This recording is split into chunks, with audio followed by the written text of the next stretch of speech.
L'objectif de cet après-midi, c'est de voir de plus près les conditions de coexistence harmonieuse entre l'économie artisanale et les exploitations industrielles et semi-industrielles. La séance sera divisée en deux parties. La première partie sera un film qu'on a fait sur l'expérience en Côte d'Ivoire d'une coexistence entre l'économie artisanale diamantière et ensuite une société parastatale de sodomie. On aura une discussion et une présentation des points de vue suite à ce film qui va démarrer dans quelques minutes. En tant que facilitateur, je m'appelle Marc Freudenberger, je suis le directeur international du projet PRAD DPDDA qui a été présenté par mon collègue Terra ce matin. L'idée essentielle de cet après-midi sera de commencer à trouver les solutions vis-à-vis des enjeux que nous avons été présentés ce matin. J'utilise l'image que nous allons commencer cet après-midi à voir s'il y a une coexistence ou bien une cohabitation entre l'économie artisanale minière et les sociétés d'exploitation industrielle. On peut dire peut-être l'idée sera d'étudier si un mariage est possible entre ces deux économies, entre ces deux secteurs. Nous savons bien que les mariages ont des éléments hauts et des éléments bas, et on n'espère pas le divorce. Ça sera le sujet de cet après-midi. Donc, comme tout bon mariage, je vous prie de faire grande attention aux présentations et aux points de vue des uns et des autres. Je crois que nous allons sortir de l'élément de la présentation d'enjeux envers encore la recherche des solutions. Donc, sans tarder plus, je voudrais lancer ce film. Vous serez les premières à le voir cet après-midi. C'est un Hollywood First. Et ensuite, après, nous avons un panel des spécialistes même de la Côte d'Ivoire qui vont commenter sur le mariage qui est positif, mais certainement avec ces éléments difficiles aussi. Donc, sans retarder, Madame, je vous prie de le lancer.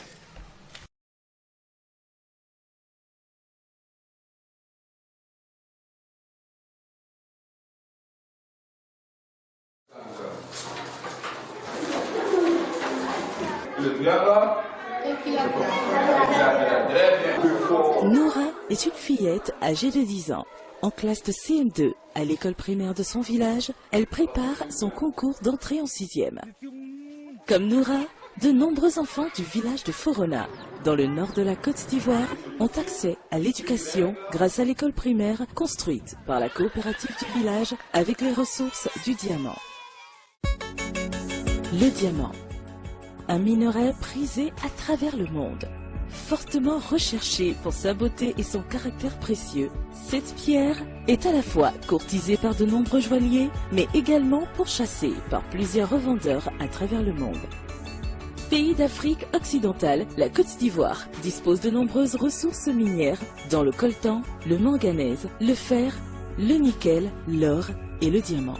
En effet, le sous-sol regorge de diamants, notamment dans le nord, où des gisements sont localisés à Tortilla, dans la région du Hambol, et à Séguéla, chef-lieu de la région du Ouorodougou. Situé dans une zone de savane parsemée de galeries forestières, Séguéla est résolument tourné vers le modernisme et son activité économique s'est articulée pendant longtemps autour de l'exploitation du diamant qui constitue l'une des principales richesses de la région. L'exploitation de diamants en Côte d'Ivoire a démarré depuis l'époque coloniale.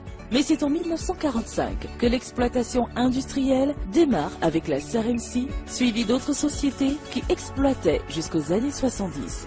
L'exploitation artisanale pour sa part a démarré pendant les années 50. La production du diamant à cette époque n'était pas forcément symbole de sécurité. Les artisans miniers à la recherche effrénée de la pierre précieuse utilisaient des techniques très souvent dangereuses qui provoquaient des éboulements et même des disparitions d'artisans.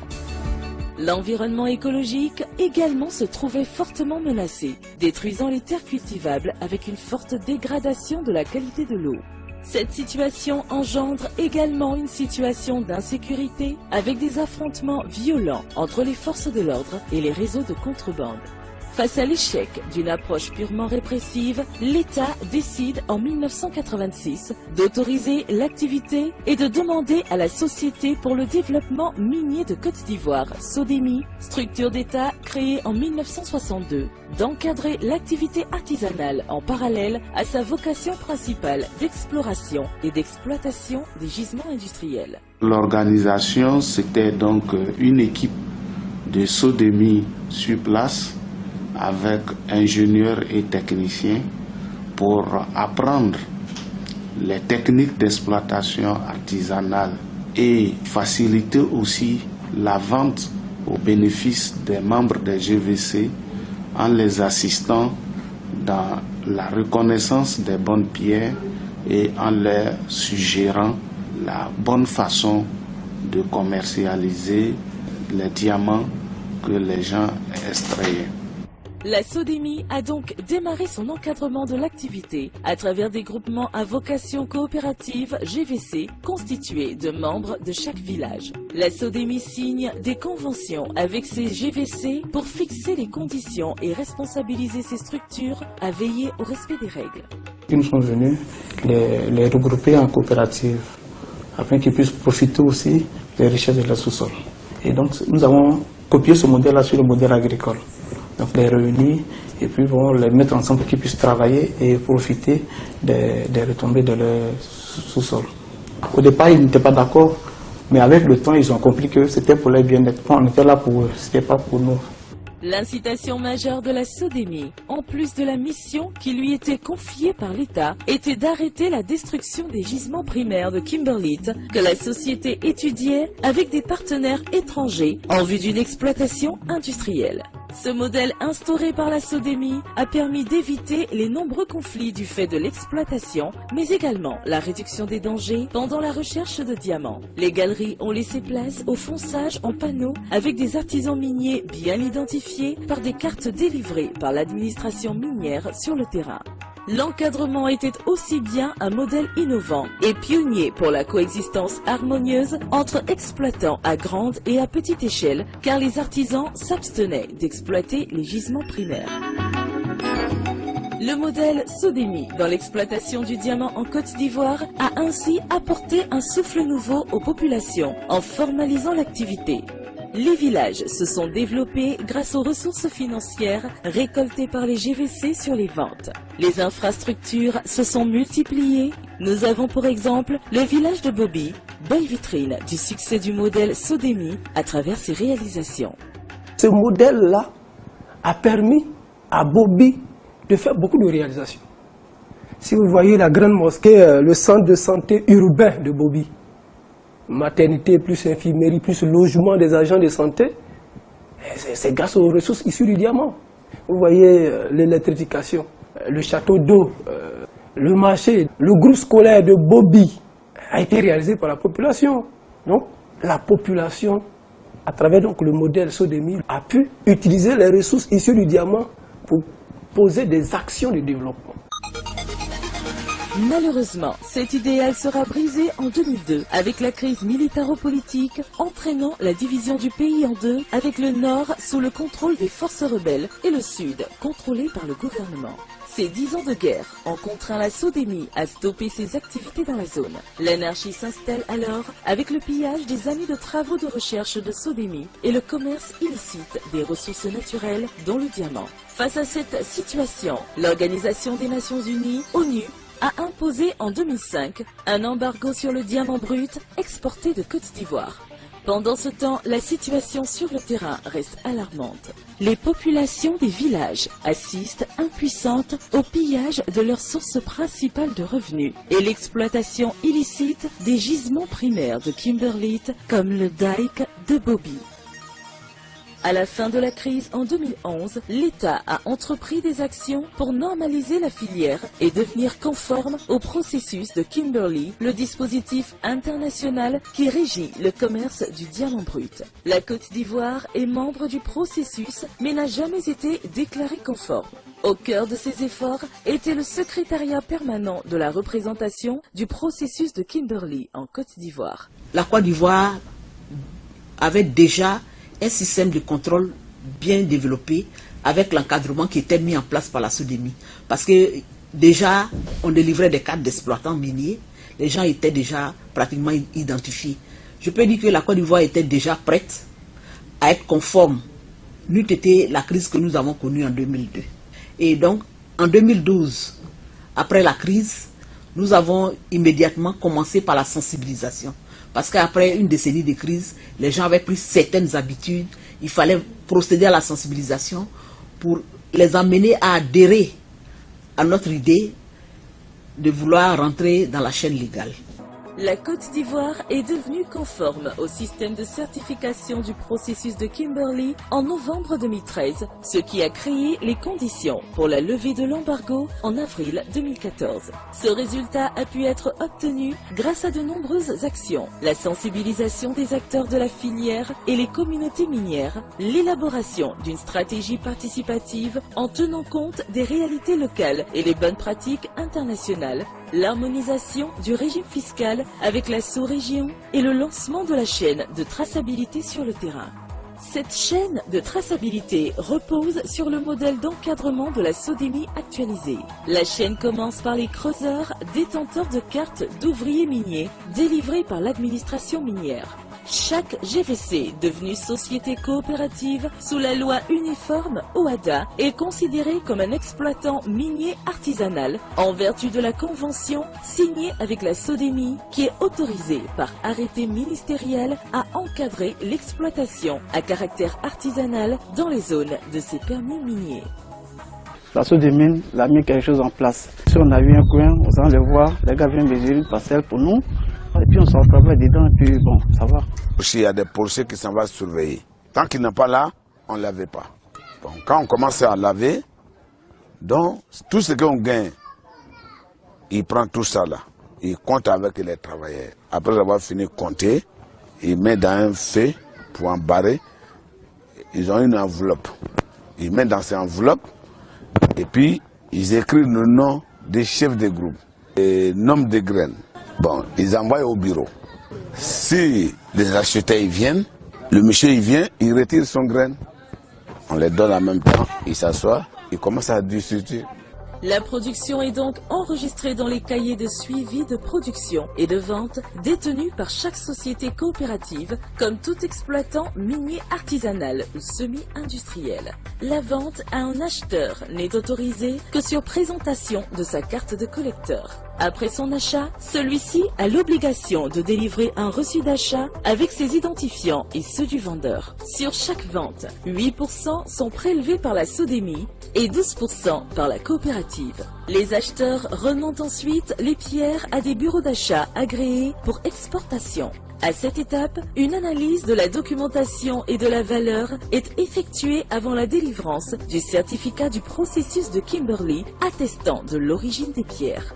La mise en place de ce système a été appuyée par la communauté internationale avec les visites par des ambassadeurs sur le terrain et la mise à disposition d'un conseiller technique. Ensuite, à la demande de la Côte d'Ivoire, le projet Droit de propriété et développement du diamant artisanal 2, en abrégé DPDDA 2, est lancé. Cofinancé par l'Agence de développement international américain USAID et l'Union européenne, ce projet mène plusieurs actions d'appui sur le terrain pour accroître le développement de diamants bruts qui entrent dans la chaîne légale d'une part et d'autre part pour améliorer les conditions de vie des communautés minières. Notre projet s'inscrit dans le cadre de la consolidation des acquis suite à la levée de l'embargo contre les diamants ivoiriens.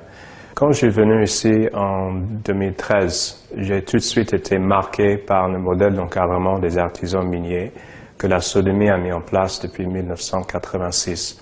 Le modèle SODEMI, avec ses 30 ans d'expérience et de preuves ici sur le terrain en Côte d'Ivoire, donne un exemple de comment trouver un équilibre entre le développement local, entre l'activité artisanale et industrielle, de trouver également des solutions sur comment inciter les populations à s'impliquer eux-mêmes dans la bonne gestion de leurs ressources et également de comment créer un cadre de gestion flexible et réactif et efficace envers cette activité pour que ça s'exerce pas dans l'anarchie, mais dans un schéma organisé. Donc pour nous, comme projet des PDDA, on a toujours trouvé que ce modèle est très intéressant à appliquer ici en Côte d'Ivoire et à renforcer ici en Côte d'Ivoire, et c'est ce que nous faisons. Et nous pensons que le modèle SODEMI peut être intéressant en étant un modèle qui marche, un modèle qui réussit à organiser la filière au profit de l'État et au profit des communautés minières. Le projet œuvre pour consolider la chaîne légale à travers un appui à la modernisation du système de gestion et d'analyse des données, la sensibilisation de proximité des artisans miniers sur le code minier, l'identification des nouveaux sites secondaires pour les artisans miniers, des formations en évaluation des diamants et techniques améliorées d'extraction et un appui organisationnel aux sociétés coopératives. Par ailleurs, le projet vise à créer les conditions pour un développement durable dans les communautés en appuyant la conversion des anciens sites miniers en bassins piscicoles et sites agricoles, l'augmentation du rendement de l'anacarde avec l'apiculture, la planification participative sur l'utilisation des terres et la délimitation des territoires villageois pour réduire des conflits et promouvoir la sécurisation foncière. Selon le projet DPDDA2, 4 aspects du modèle d'encadrement sont particulièrement pertinents. D'abord, le modèle réussit à formaliser l'activité en donnant un intérêt économique aux communautés de contrôler ce qui se passe sur leurs terres. Le modèle SODEMI permet ensuite une gestion anticipée et réactive pour un phénomène caractérisé par sa fluidité. Le modèle favorise également le développement local en créant des fonds formels gérés directement par les communautés concernées. Enfin, le modèle SODEMI offre une piste de solution pour le problème de coexistence harmonieuse entre artisans miniers et détenteurs de permis de recherche industrielle.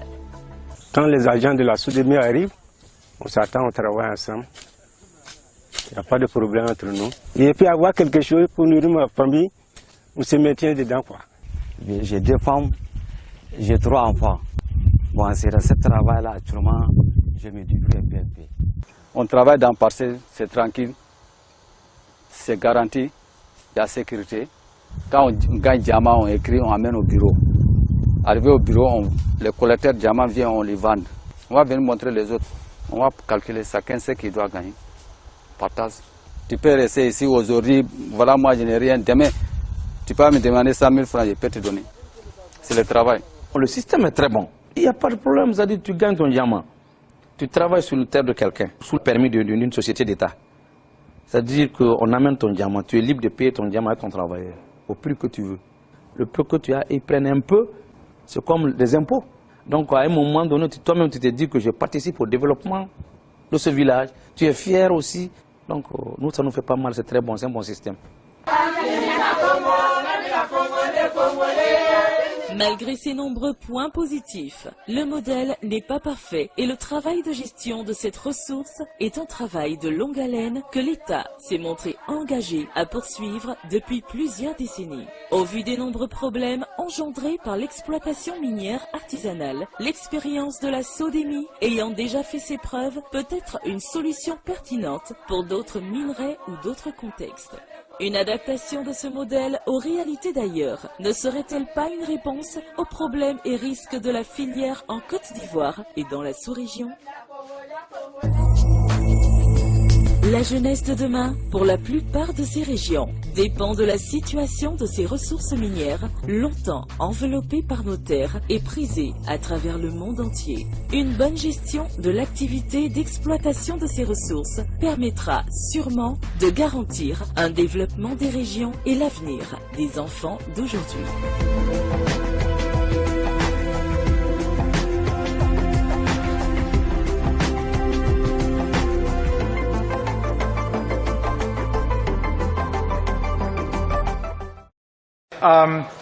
Pour ce panel, c'est M. Alou Kwame de Sodomy. J'aimerais inviter aussi le directeur des mines à Ségala, M. Lambouillon, et ensuite Terra, Mme Thiès, M. Aliou Ba. Je vais demander quelques questions pour guider notre discussion cet après-midi. J'aimerais demander d'abord à Mme Thiès de nous expliquer comment le modèle d'encadrement de la sodomie a bien favorisé la mise en place de la chaîne responsable conforme au processus Kimberley. Vous avez touché ça un peu, mais comment est-ce que ça vous a beaucoup aidé dans votre travail? Ça nous a aidé dans notre travail dans la mesure où l'objectif du processus de Kimberley pour le contrôle interne, c'est l'organisation de la filière. Et déjà avec le modèle Sodomy, les coopératives étaient déjà organisées. Elles avaient déjà accepté l'idée d'être identifiées au moyen des cartes. Parce que la Sodomy, dans le temps, délivrait même des cartes aux coopératives. Donc cela nous a vraiment facilité la tâche. Merci beaucoup. J'aimerais aussi tourner, et ensuite on va laisser l'occasion pour les participants de poser des questions précises aussi. J'aimerais tourner vers M. Aliou Ba, qui était un des éléments clés de ce film. Et vous avez eu une longue expérience dans cette zone. Et comment vous pensez que le Sodomy et la mise en place de leur système a aidé votre travail en tant que acheteur et vendeur de diamants? Bon, disons que moi j'ai commencé en tant qu'artisan. Dès que je suis quitté à l'école, je suis venu à Ségala pour les vacances. Une petite histoire, et puis bon, je me suis fait suivre par, j'ai suivi mon oncle pour aller à Furuna pour essayer de travailler. Pour la première journée, j'ai eu une somme de 100 000. Moi, un vacancier à la longue, avant que les vacances finissent, je me suis retrouvé avec une petite somme dans ma poche, j'ai préféré rester.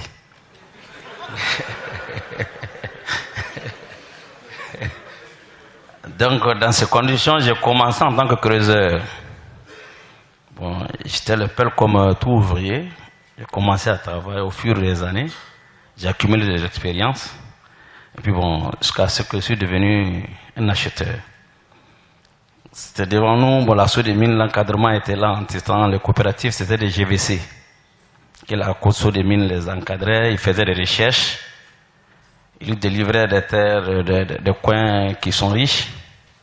Et puis bon, les différentes GVC allaient travailler avec nous, avec nos équipes. Une fois sur le terrain, le diamant acquis dans le film, on met dans une enveloppe. Le chef de groupe et puis le financier, tu viens dans le bureau et puis tu payes ton diamant. Le village prend 20%, 8% revient à la Sodomy pour ses recherches et puis 12% pour le développement communautaire du village. Dans ce cas, ça évite aussi beaucoup de vols parce que nous, en tant que collecteurs, on est en ville. Bon, les artisans sont en bureau, en brousse avec les surveillants des villageois et puis l'encadrement de la Sodomy sur le terrain. Le lavage fini, ça trouve que les encadreurs de la Sodomy sont sur le terrain avec les surveillants de chaque village. Donc le soir, dès qu'on revient, on nous communique que bon, tes groupes a eu de gains. Et puis une fois sur le terrain, on paye facilement et puis bon, on paye le pourcentage à payer.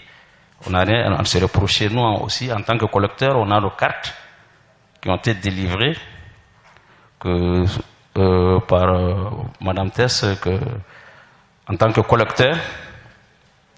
Ils ont mis un système en place, le processus de Kimberley, qui permet aux premiers acheteurs dans le bureau, qui sont les coursiers. Les coursiers, une fois payés ce diamant, vendent à des collecteurs. Les collecteurs, à leur tour, vendent à des bureaux d'achat qui sont autorisés à exporter le diamant là où ils veulent partir. Voilà, le système Sodomy est la meilleure que j'ai constaté quand même à mes yeux. Je vous remercie. Merci beaucoup. Je vais revenir avec quelques questions après sur la mise en place aussi des activités de développement. Mais j'aimerais tourner maintenant vers les techniciens. Vous avez une grande histoire longue et fructueuse avec monsieur le directeur des mines aussi à Ségala. Est-ce que vous pouvez me faire parler un peu des difficultés que vous avez eues pour la mise en place de ce modèle Sodomy? quels étaient les enjeux que le SODEMI a rencontrés au début et jusqu'à maintenant même pour la mise en place de ce modèle innovatrice? Ok, merci beaucoup. Alors, il faut dire que nos prédécesseurs de SODEMI nous ont signifié que une fois que le ministère nous a demandé à la SODEMI de faire l'encadrement, ça n'a pas été du tout facile. Les agents qui étaient là-bas ont vécu des situations assez difficiles. Donc on a commencé par la sensibilisation, l'implication des autorités préfectorales, mais une fois installés sur le site, on s'est retrouvé avec eux. Il n'y a plus de préfet, il n'y a plus de forces armées, et donc c'était entre eux et nous. Sur le terrain, il y avait souvent des agressions, le sabotage de nos travaux même de prospection.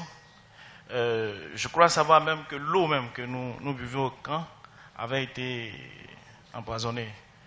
C'était véritablement les difficultés. Mais comme mon collègue l'a expliqué dans le film, une fois qu'ils ont compris que c'était pour eux que nous étions là, et ils nous ont laissé travailler, et comme c'est expliqué dans le film, ça se passe vraiment bien. D'accord. Monsieur le directeur régional des mines, est-ce que vous avez des commentaires aussi? Vous avez vu un peu de loin la mise en place de SODEMI. Quels sont les enjeux que vous avez vus de votre part? Je pourrais simplement dire que l'avènement de la SODEMI a été vraiment salvateur, parce que là-bas, à Séguéla, il faut dire qu'il y a deux zones. Une zone qu'on a appelée zone SODEMI, là c'est des permis sur lesquels on a autorisé des artisans à travailler, et une autre zone qu'on a appelée zone hors SODEMI. Dans les zones hors SODEMI, on accorde des autorisations d'exploitation artisanale et semi-industrielle. Là, ils sont directement sous notre contrôle. Et là, dans la zone SODEMI, justement, la SODEMI leur a accordé des sous-parcelles. Là, il n'y a pas de documents à fournir à l'administration, et c'est simplement un accord tacite entre eux qu'on appelle une convention. Et ce qui était bien de ce côté-là, ils étaient sur le terrain comme c'est leur permis. Ils y sont à temps plein, donc ils ont des agents qui suivent ces exploitants-là. Et ils leur donnent des conseils quotidiennement. À l'opposé, dans les zones hors SODEMI, où on fait des passages peut-être une fois par quinzaine ou une fois par mois, c'est l'attributaire. C'est-à-dire celui-là qui a une autorisation signée par monsieur le ministre, qui lui, il recrute ses employés, il travaille et il fait un peu ce qu'il veut. Donc, ce modèle-là vraiment a été bénéfique, parce que sans eux, on n'aurait même pas redémarré le processus. Merci beaucoup. J'aimerais passer maintenant à cette question qui est vraiment intéressante vis-à-vis de SODEMI et ce modèle, c'est l'usage des fonds qui sont tirés par le premier moment de vente, les 12% qui va envers la coopérative et le développement. Et puisque Terra travaille dans la zone avec son projet, il a l'occasion de voir les réalisations qui étaient mentionnées dans le film. Terra, est-ce que vous pouvez parler de comment ce modèle a vraiment incité le développement dans la zone? Est-ce que toutes les réalisations vont dans une orientation positive, ou bien est-ce qu'il y a les enjeux que vous commencez à voir au point de vue sociologique dans cette zone? Tout à fait. Je pense que l'utilisation de ces fonds, enfin, il y a l'avantage d'abord qu'il y a cette possibilité de développement local. Mais avant de parler de ça, je voulais aussi souligner ce que j'ai dit dans le film, c'est que ce système marche également à attirer des produits dans la chaîne d'approvisionnement légitime. Comment ça le fait à travers ces deux choses qu'on a un peu parlé ce matin. D'abord, c'est cette question des terres. En Afrique, il n'y a pas vraiment, surtout en Côte d'Ivoire, en tout cas, il n'y a pas de terre sans maître. Il y a les communautés, ils savent où se trouve leur terre, même s'il peut y avoir des conflits et autres. Et un étranger qui vient, la majorité des creuseurs qui viennent sont des étrangers, doivent avoir des tuteurs. Donc, à travers ce système, les communautés représentés par les GVC, ils ont d'abord une incitation coutumière de s'assurer de ce qui se passe sur la terre, ça se passe comme il faut. Donc, ce modèle met en place un partenariat avant le pouvoir étatique, représenté par la sodomie, et le pouvoir coutumier pour ensemble surveiller ce qui se passe. Les surveillants sur les points de lavage ne sont pas des agents de l'État, sont des villageois et ils sont là et voient ce qui se passe. Et cette promesse de 12% leur incite de s'assurer que les diamants ne partent pas dans la brousse, mais qu'ils récupèrent, que ça soit vendu correctement, ils retirent leur pourcentage, et puis la chaîne de documentation commence. Donc, quand on parle d'un système où, si par exemple c'était une zone hors sodomie, là il y a un autre système qui est mis en place.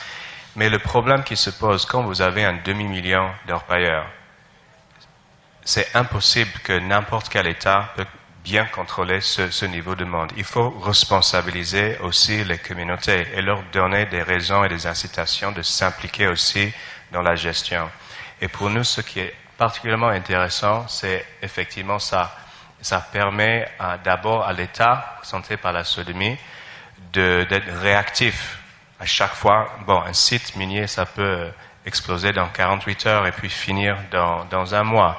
Or, il peut prendre des mois, voire même plus d'une année pour avoir une autorisation.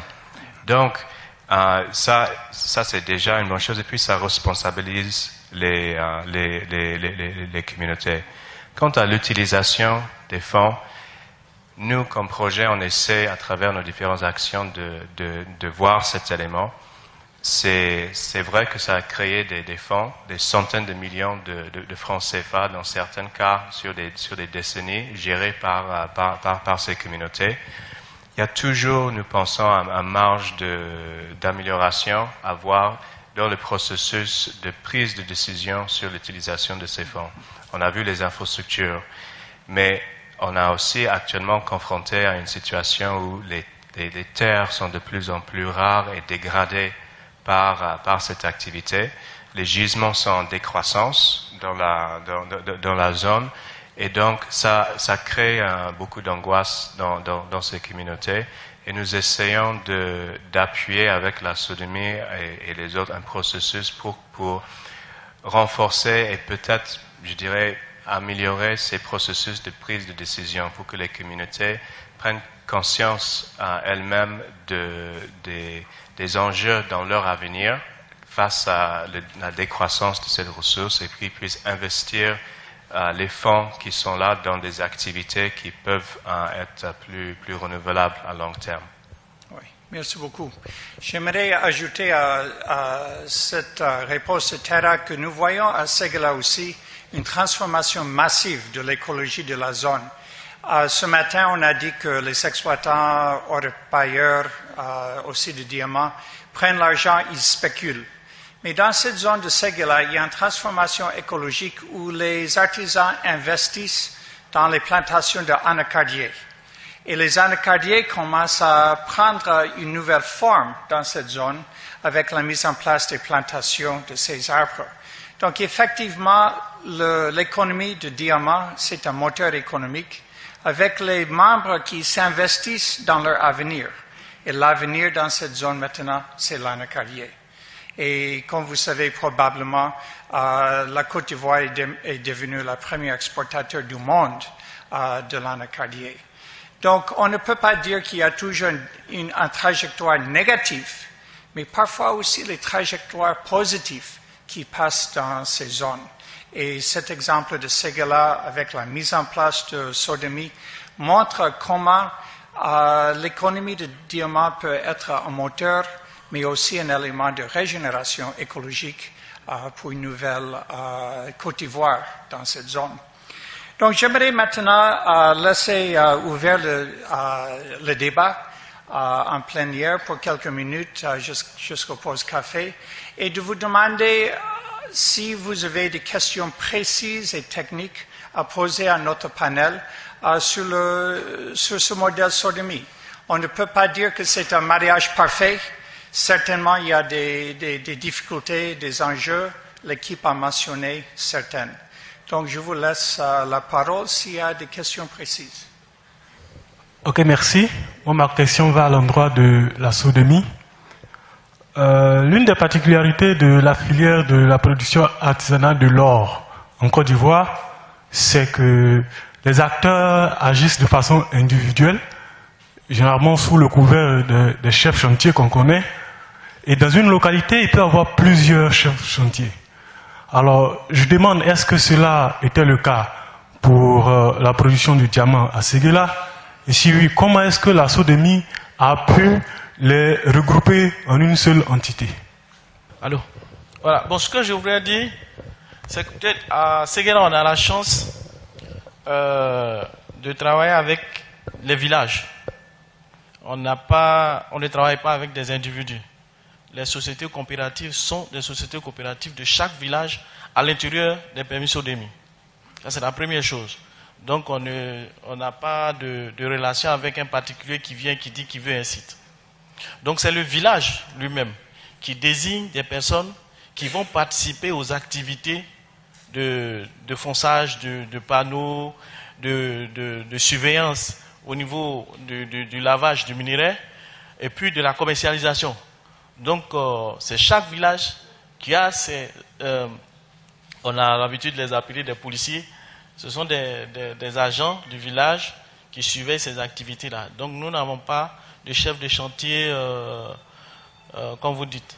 C'est chaque village qui désigne des gens qu'on connaît, que SODEMI connaît, et qui chaque matin vont avec nos encadreurs qui sont sur les sites qui mènent l'activité. Merci, M. Alou. Une autre question précise. Je vais essayer de faire le tour de ma droite à ma gauche. Oui, au fond. Merci beaucoup. Mon nom c'est Sissé Kabinet. Je viens de la Guinée-Conakry. Je travaille pour l'ONG donc je suis membre de la coalition de processus de Kimberley. Alors, j'apprécie bien cet excellent travail fait par SODEMI.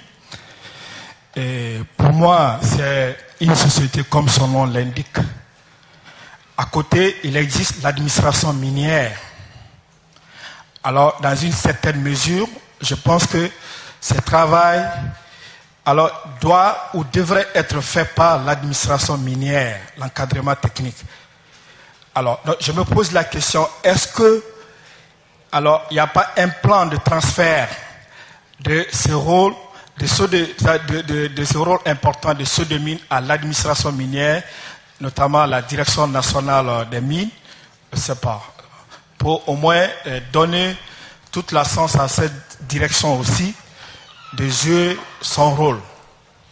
Je vous remercie. Monsieur le directeur régional. Oui. Ok. Quand la tête est là, le genou ne porte pas le chapeau. Merci, monsieur le Dédé.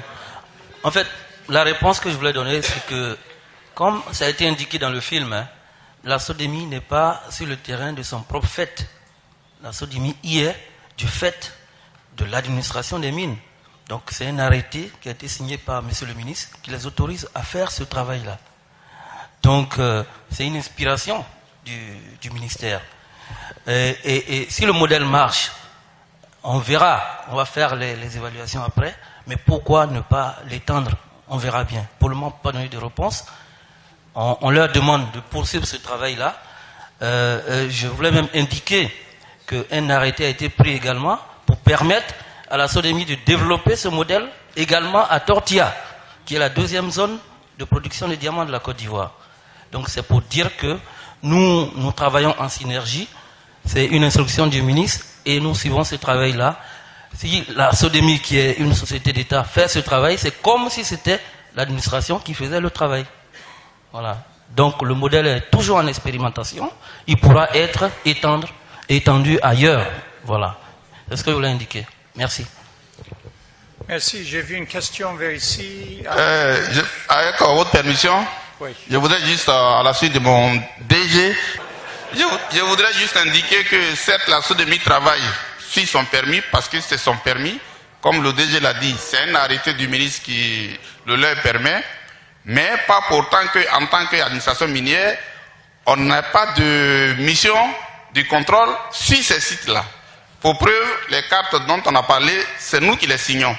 Et on les attribue selon des règles bien déterminées.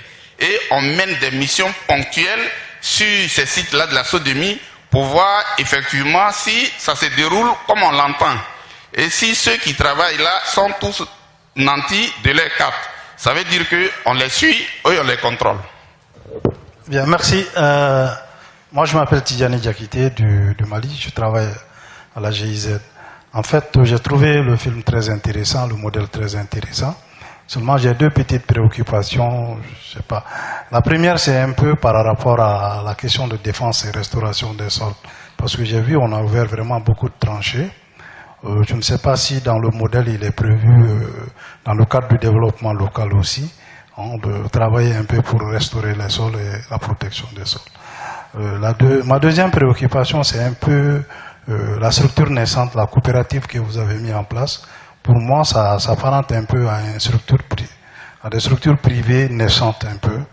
Est-ce qu'il est prévu, dans le cadre de ce modèle, de les accorder beaucoup plus de responsabilités progressivement? Aujourd'hui, je sais qu'ils sont dans le travail, mais est-ce qu'il est prévu, par exemple, qu'ils interviennent jusqu'au niveau du négoce, ainsi de suite, pour qu'ils aillent eux-mêmes au niveau international, voir comment tout ceci se passe pour essayer de fixer un peu le prix et discuter vraiment avec les négociants et les acheteurs? Je ne sais pas si le modèle le prévoit, quoi.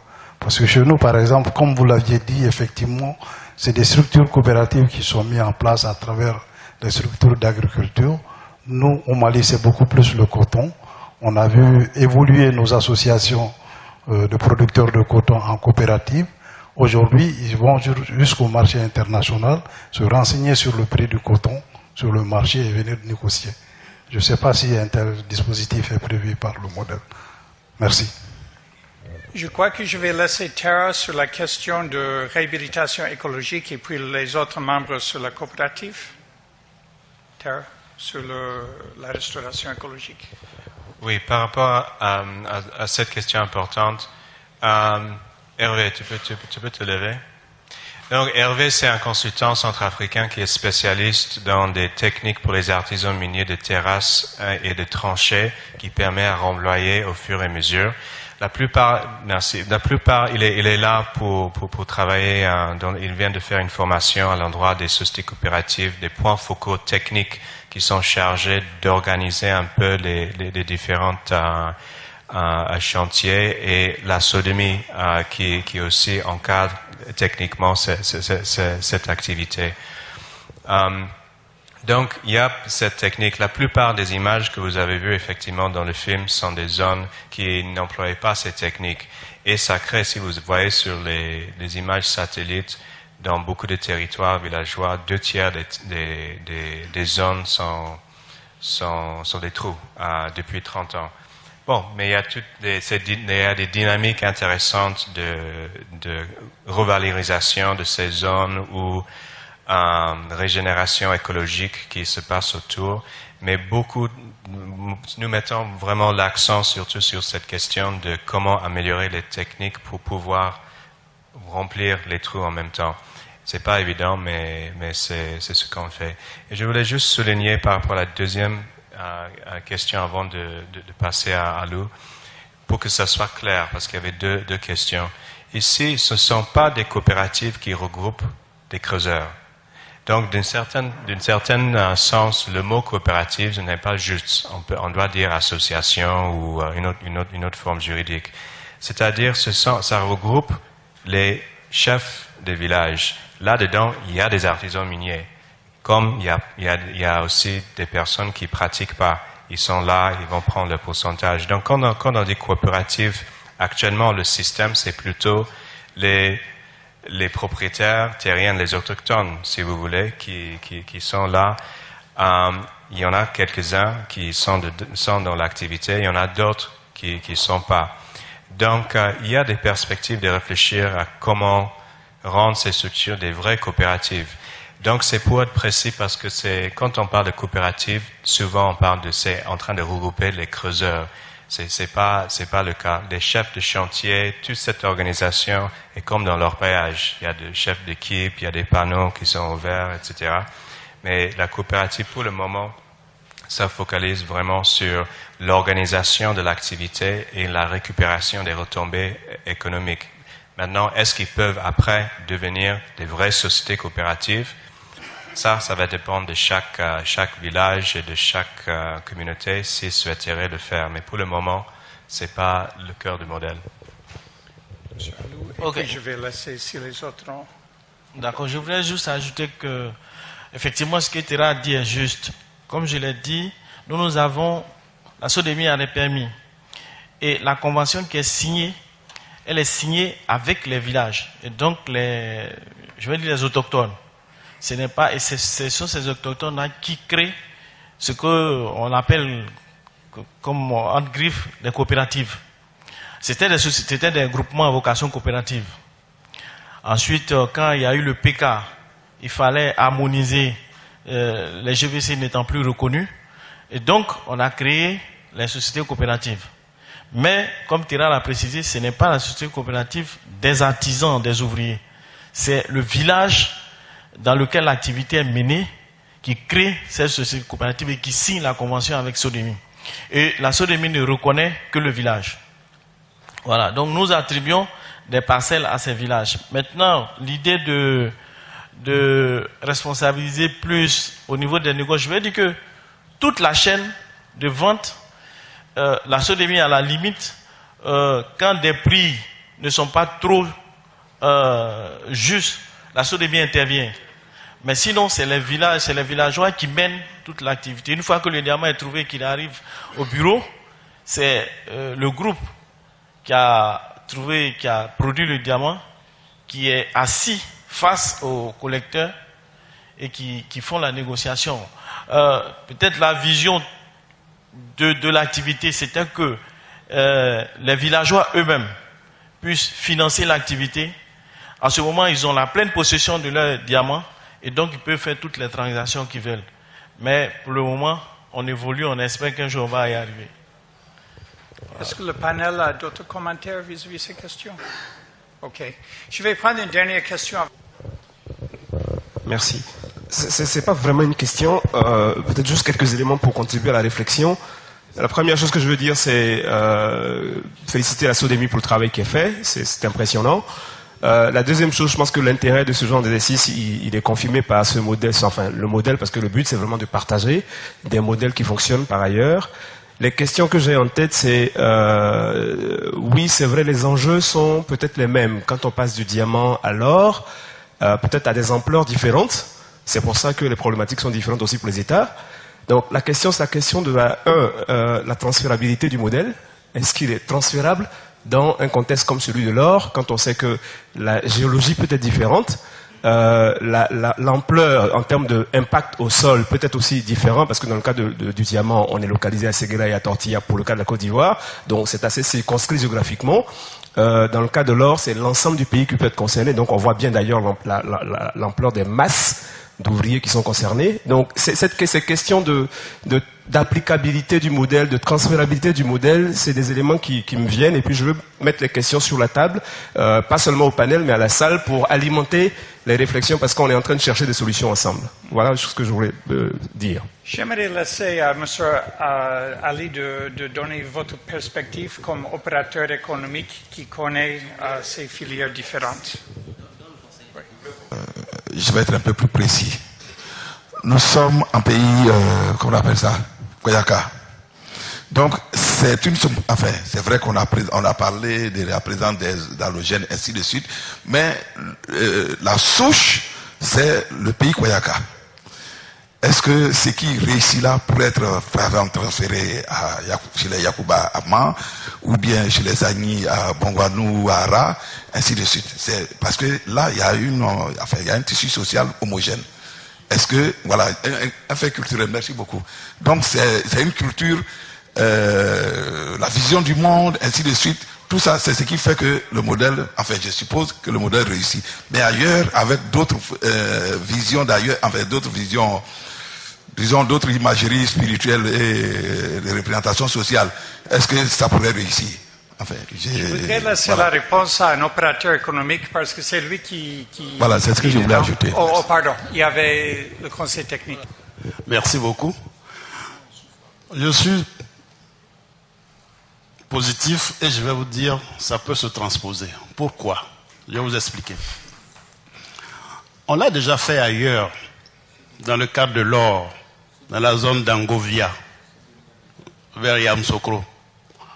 C'était des villages, Yaouré, qui étaient responsabilisés pour l'exploitation artisanale de l'or sur leur propre terre. L'élément commun, c'est le village. L'élément commun, c'est le village. Si le village est responsabilisé pour réaliser l'activité, le village trouve les formules pour la gestion, pour la sécurité et pour tout le reste. Mais le problème dans l'or, c'est l'afflux massif des populations diverses sur une source donnée. Mais si nous réussissons à impliquer les villages qui sont dans les zones aurifères à cette activité-là, pour que ce soit ces villages-là, regroupés soit en groupement à vocation coopérative, ou les individus même de ces villages qui sont autorisés à réaliser l'activité, nous réussirons. Parce qu'il ne faut pas l'oublier, l'exploitation artisanale est réservée aux nationaux. Dans tous les pays, c'est comme ça. Dans cette sous-région-là, c'est ce flux migratoire-là qu'il faut, je dirais, je vais utiliser le mot, qu'il faut tracer comme le produit qui sort. Il faut commencer à identifier tous ceux qui sont ailleurs, qui financent l'activité. Dans le cas de Bobby, qu'on a vu là, de Séguéla, le financement ne venait pas d'ailleurs. Il n'y avait pas de gens à l'extérieur qui finançaient l'activité pour le compte du village. Or, aujourd'hui, ce que nous voyons dans l'or, c'est des gens qui sont à l'extérieur de la zone où la production se fait, qui financent l'activité. Et donc, le produit retourne vers ces financiers-là. Voilà la complexité de la partie aurifère. Mais si ce sont les villages qui sont identifiés pour produire l'activité, je pense que nous y arriverons. Merci, monsieur le conseiller. Pour terminer cette panel, j'aimerais laisser monsieur Aliou. Pour vous dire très clairement le flux migratoire que vous avez dit, le diamant a connu ça. Dans les années 84-85, c'était un boom économique. Pour avoir une maison à Séguéla, c'était un problème. Mais la Sodemine est arrivée à le gérer. Même dans l'or, comme dit le gouverneur de Tenguela, c'est les propriétaires terriens où il y a le problème. Dans chaque village, s'il y a l'exploitation, il y a les retombées qui viennent sur les propriétaires terriens. À Tenguela, au moment où on vendait l'or, à 22 000, quand l'ouvrier gagnait un gramme, c'était vendu à 18 000. Le propriétaire terrien prend 3 000 francs par gramme. Donc, c'est le modèle Sodemine. C'est le propriétaire terrien qui prend la place de la Sodemine dans chaque village. Que ce soit un flux migratoire, quand tu viens dans un village, c'est le chef de village qui te donne la terre. Et puis on ne donne pas cadeau pour s'asseoir, pour vous regarder. Non. À ce que je sache, l'or c'est comme ça. Partout on exploite, que ce soit au Mali, en Guinée, au Burkina, en Côte d'Ivoire, vous allez vérifier, il y a des propriétaires terriens qui prennent le revenu. Sur chaque gramme.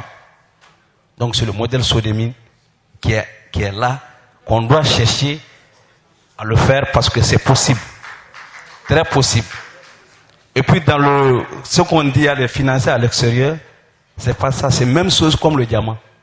Tu vas sur le terrain, alors tu donnes 500 francs par personne à Tenguela comme à Misseni au Mali. Ils ont 3 jours au maximum pour atteindre le gravier. Une fois arrivé au gravier, c'est fini, tu ne dépenses plus. Il lave le gravier et puis il te vend. Le propriétaire terrien prend sa part. Une fois la part est prise, le reste revient maintenant, ainsi de suite, tu vends à qui tu veux, qui te donne l'argent. Mais dire que ça sort, c'est la même chose comme le diamant. Le modèle Sodemine peut être appliqué. Ça, il n'y a même pas de problème à ce niveau. Ça, je vous remercie. OK, merci beaucoup. Nous devons quand même avancer parce que cet après-midi, on a encore 4 autres modèles à démontrer qui se passent. Comme j'ai dit, il y a des exemples de cohabitation qui sont en train de se commencer.